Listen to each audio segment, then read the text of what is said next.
మీరు నీతిని అనుసరించి మాట్లాడదురన్నది నిజమా? నరులారా, మీరు న్యాయమును బట్టి తీర్పు తెచ్చుదురా?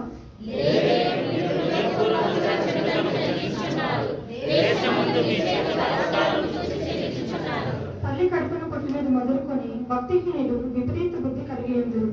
పుట్టిన తోడని అబద్ధములు ఆడించ తప్పిపోవద్దు. మాంత్రికులు ఎంత నేర్పుగా మంత్రించినను వారి స్వరము తనకు వినబడుకున్నట్లు చెవి మూసుకునేనట్టి చెవిటి పాము వలె వారు ఉన్నారు.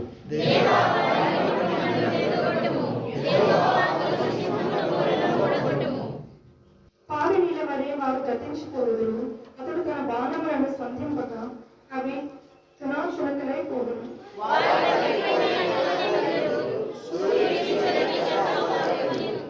మీ కుండలకును ముళ్ళ కంపల సెటి తగలక మునిపి అది పచ్చిదైనను ఉడికినదైనను ఆయన దాన్ని నెరగొట్టుచున్నాడు.